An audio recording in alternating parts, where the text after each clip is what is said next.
The Carl B. Phillips Show. Hosted by me, Carl B. Phillips, Uncle Carl. The Carl B. Phillips Show. Get ready for another great conversation on the Carl B. Phillips Show. Welcome to the Carl B. Phillips Show. Uncle Carl, my guest today. Even though we're not far apart in age, I still call him my nephew. His name is Ernest J. Lee, a Detroit, Michigan native, currently living in Atlanta, Georgia. He is a multifaceted creative whose work ethic has him in high demand. I like how he said that. He's a producer and songwriter who has written and produced songs for many top artists from the gospel, R&B, and pop genres. Please help me welcome to the Carl B. Phillips Show again, my nephew, Ernest J. Lee. What's up, nephew? Sir. What's going on, man? It's so good to be with you, man. You know, this is always a pleasure and an honor to talk to you, man. You're such a person that's encouraging, a person that's always opening doors for people, man. So it's always good to talk to you, man. You're always positive. I love it.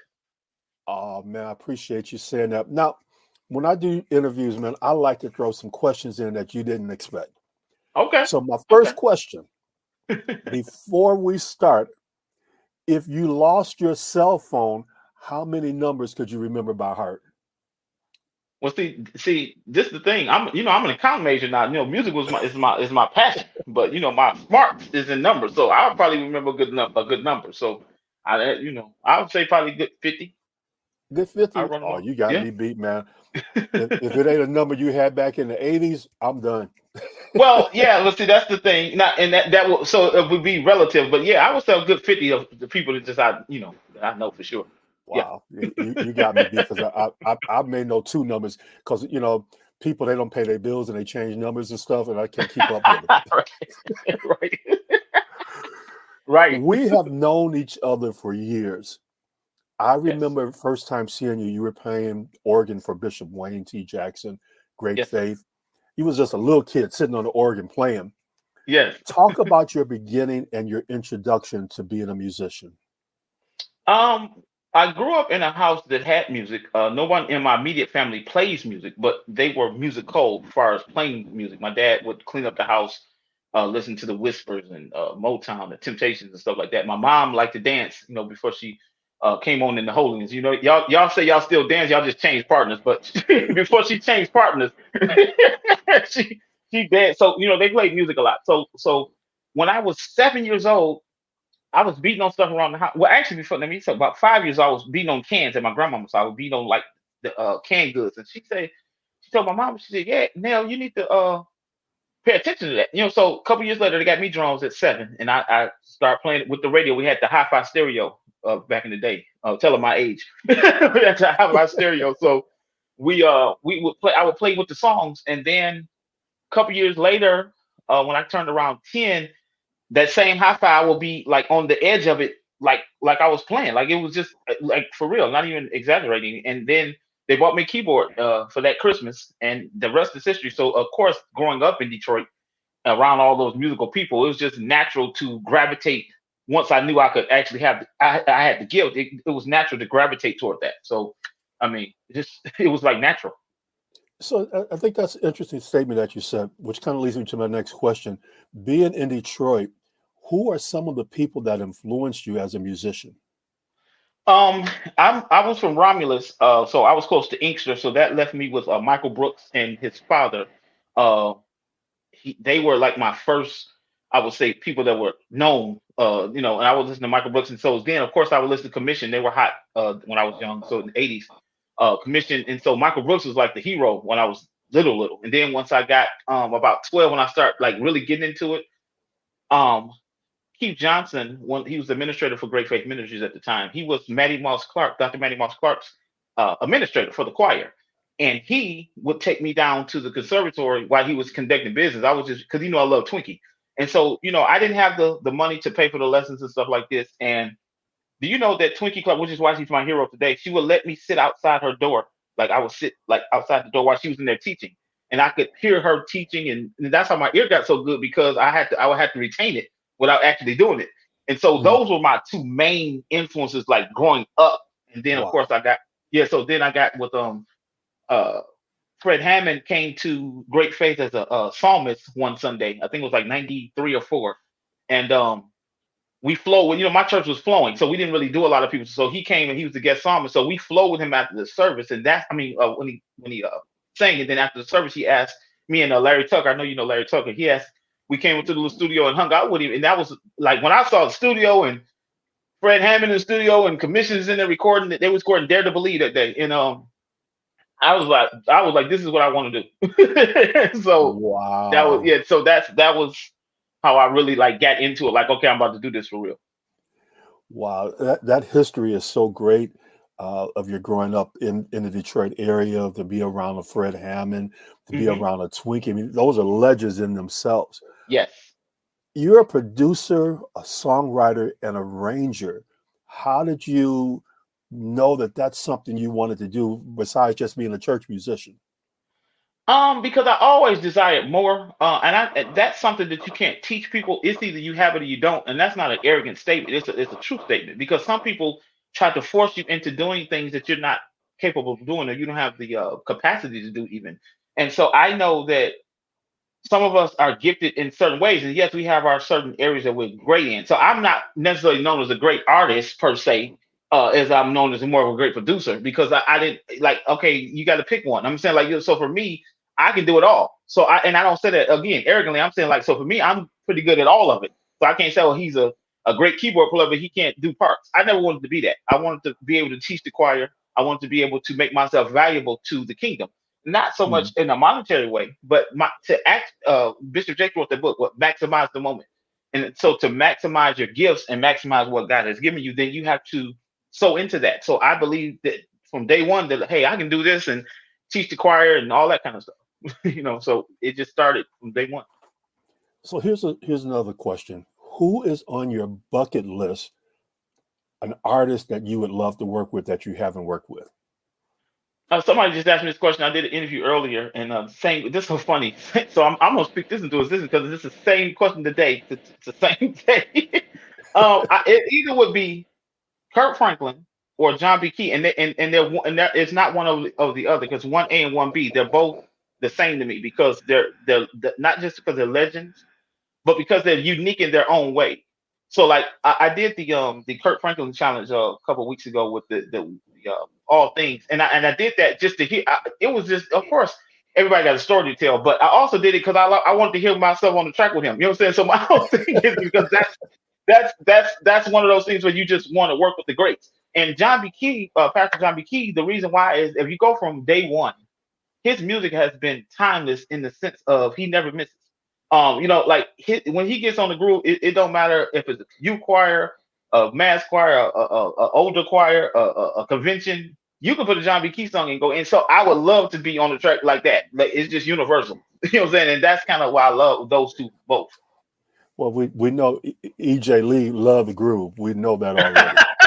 Yes, sir. Let's kind of switch gears a little bit. You're a Okay. father also. How many kids? Yes. Four. How many? Four Four children. kids. Yeah. Talk about some of the values your parents taught you that you're teaching your kids.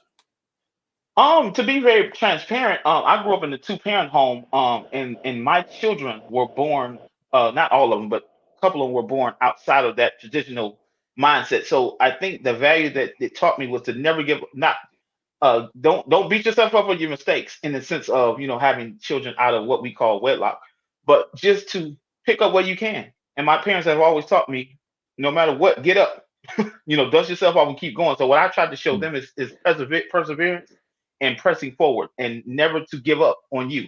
Because at the end of the day, people can talk about you, they can run you down, they can do all kinds of things. But if you don't ever give up on you, it really doesn't matter what they think or say, really. So that's what I've tried to give them, is that work ethic to keep moving forward. You mentioned the Kirk Franklin challenge. So it Mhm. was going to be a part of one of my questions. So, Okay, and I told you that up front. So no one of problem. the things that I, when I listened to what you did, you talked about, and I'm quoting, new life, new love. Mhm. How important is it to you to have love in your life to give you balance to what you do? Um, you know, we sometimes, not everyone, but sometimes we get so busy living, and trying to achieve and trying to get ahead. and that we forget to actually live for real. I mean, when I say live for real, I'm saying, we just exist. I don't know, are you living or are you existing?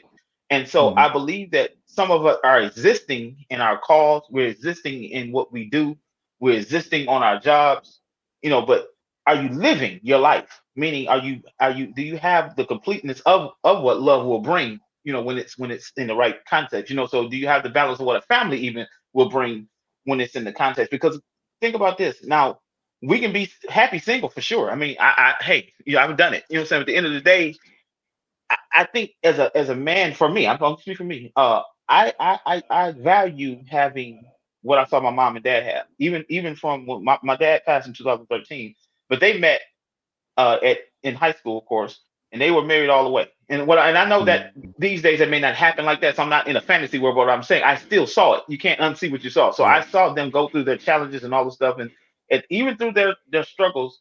At the end of the day, when my dad passed and it was time to close that casket, guess who was standing right there? It was my mom.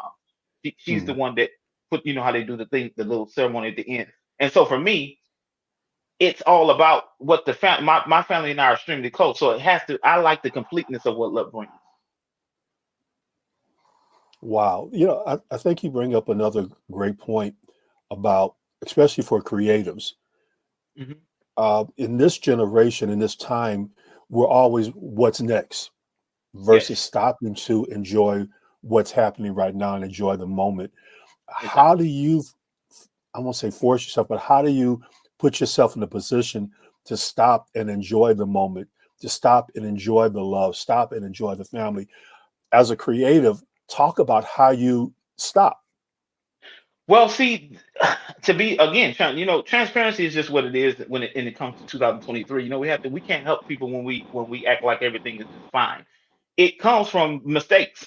It comes from making the same mistake over and over again. So even in my previous marriage, um, I would be busy all day, all the time. And at the end of the day, even in my situation was maybe unique because she actually sang too, but two different genres, and it's not that we weren't competing against each other, but it was just, she had more balance than I did when it came to work. And it goes back to what I just said a minute ago about finding the existing or living.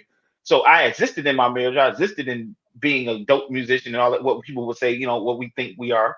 But you lose at life sometime when you do not stop and you begin to lose things. Is what I'm saying. You may lose a marriage, you may lose a relationship, you may lose a contract here or there, or a job, because you won't stop to actually enjoy and so into what you're trying to do. You can't. Mm, Of course, this is a cliche, but it's true. You can't go to a bank and write out a withdrawal slip for $100 if you haven't put $100 in there. So right. when we go to come back home off the road, and we come back home from the studio, and we come back home from our gigs, and they ain't studying us because we ain't really sold into them all week. So I feel like you need to have that completeness. In the business world, they call it work-life balance. Yeah, there And you go. as I've gotten older, I'm understanding that we have to not only have work-life balance, but we have to have church life balance. Oh Uh, yes, most definitely. because we can so easily get caught up in the work of the church that we don't have balance.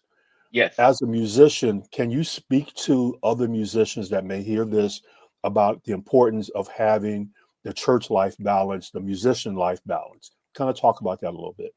And I know I may step on toes, but I just my personality is just what it is. I don't I don't sugarcoat much.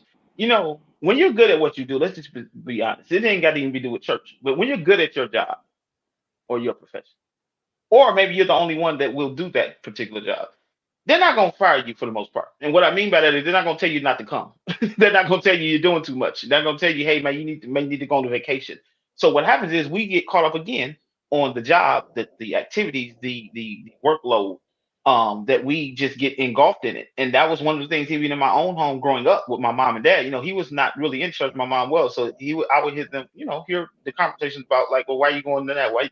And so again, the Bible said, "What you join yourself to, you become a part of." So when you join yourself into a relationship or whatever you're doing, that's a part of your life. So now you have to include everything else that into that situation. So what happens is we go to these churches and these wonderful places of worship, and we give our all, but at home we lose because Right. you got to have a balance. It has to be something that you're doing together.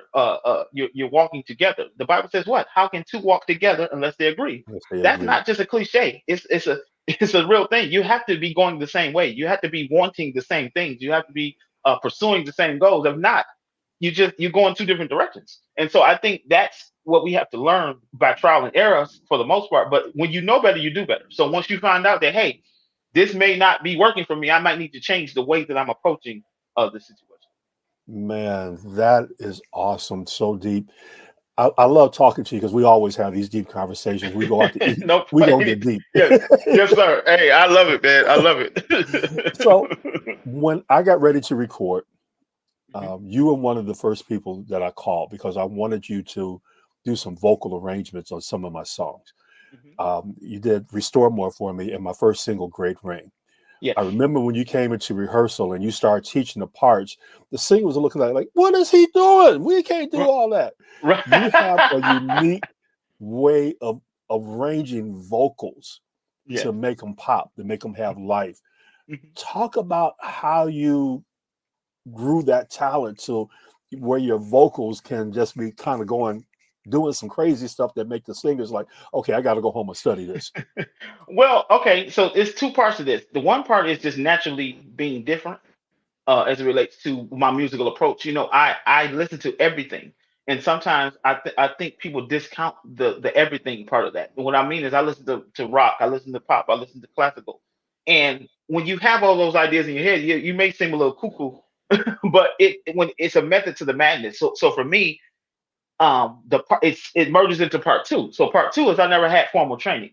So I don't know that note don't go with that note. I don't know that time signature don't go. That's foreign to me. Just like people that read music, when you try to go off the script a little bit, they like, well, no, that's supposed to be on the beat. And you think like, no, it's syncopated. You know what I'm saying? Like, what's syncopation? We don't practice. What's the time signature? You know what I'm saying? So it's a battle. So sometimes I always laugh because I don't know no better. And I know it sounds weird, but I don't.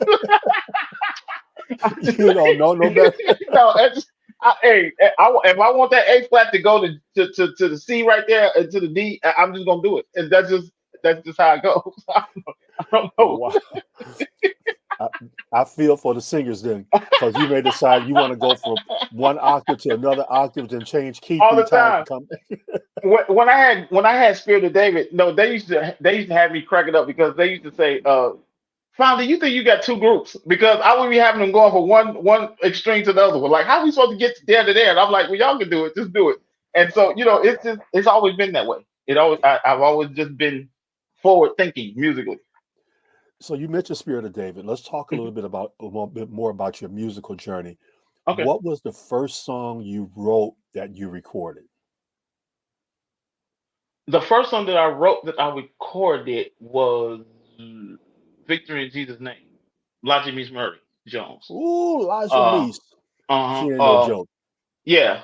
So that was, of course, that's on the project that I did, but that was the first one that I had written that, so you said in context of what you said, that's the first one that I remember writing that I actually recorded. It was Victory in Jesus' Name. Yeah. And that part, if you think about it, I'm sorry, but if you think about it, the vocals on that song is weird too. So let's talk about your growth from that first song to where you are now. Talk about what that growth means to you and what has happened during that time. You go through life and you learn what works, what doesn't work. You learn who to listen to, when to listen to them. And I'm not talking just musically, I'm saying just in advice and them encourage you to be yourself. And I think as you mature, your sound and your craft and your gifting must, and it should, mature right along with you. So I think now, being the young firebrand, all in your face kind of guy that I was back then, now I'm more chill, the more they come to me kind of orchestrate, see how it really should work. And I think that's a part of your journey. Life is a journey. And I think we say this stuff as cliches and we believe it sometimes and sometimes we don't, but it really actually is a journey. And when you're on your journey, you're learning. You're seeing how it goes, how not to do this, what to do here, and should I release this song in this season or not?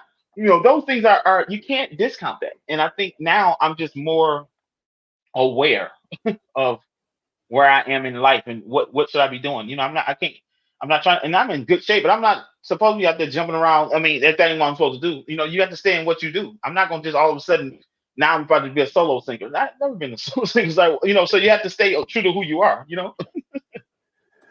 Let's talk about the new single, "Victory Okay. Is Mine," featuring Yes. Pastor Gerard Brooks.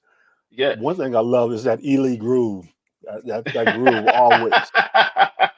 Talk about the story behind "Victory Is Mine." Well, I'm a '70s baby, and I grew up listening to a lot of the Funkadelic, a lot of the Ohio players. So, when I'm writing music, I used to have a saying when my group was out, the groove might be grooving, but we still gonna be saying something. And I think that's the approach that I used on this song. It's like I wanted to groove, I wanted to feel good, but I also wanted to have a message. And so Mm, going through certain challenges, again, I mentioned my previous situation of marriage wise, just going through divorce and some of the things that happen afterwards, it's just, it causes you to really question where you are in life. Question, when you're human. So you can feel like you're on the mountain today, but you might be in the valley tomorrow. And we, again, going back to another church cliche, you have to encourage yourself. And so I was at a point when I wrote the song that I needed to tell myself, I had to call those. Of course, God is the only one that can call those things that are not as though they were. But I had to practice that. What he says in the Word. I had to say it even if I didn't feel it. So I had to say that I had the victory even if I didn't think I did. I had to say I had the victory even if I couldn't see it, even if I couldn't sense it. So victory is mine for me is a declaration of I might have failed. I might have had this happen, but victory is still mine no matter what. Because God, you can't lose. Even if you detour, even if you get swallowed up with a fish, even if mm, you go, even if you get at the Red Sea, something that God is going to do in that moment is going to show you that He's still with you, and that's just what it is. You can't. People can get mad at you. They can run your name down. They can do all kind of stuff. But when you got God on your side, that right there is not a cliche. That's the truth. If God be for you, He'll make your enemies what? They'll be at peace with you. Again, people that love you. People that know you, and so you don't have to always fight a battle with words. You have to fight a battle with your faith. You have to fight a battle with your gift. You have to fight a battle with your pen if you're a songwriter, with your musicianship if you're a musician. And so my declaration of victory is not arrogant. It's to myself first. That right. victory is mine. And then what? We overcome by the words of our testimony. So now that I got victory, now when you listen to it, then you got victory because now you agreeing with me. And you can I feel like I'm preaching, Doc. Come on and take that offering. Dun, dun, dun, dun, dun, dun, dun.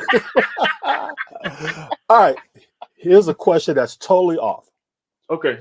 If you could time travel, would you Mhm. rather visit the past or visit the future?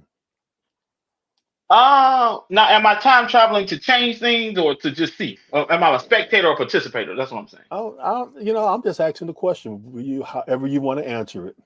Ooh, man. I would go back.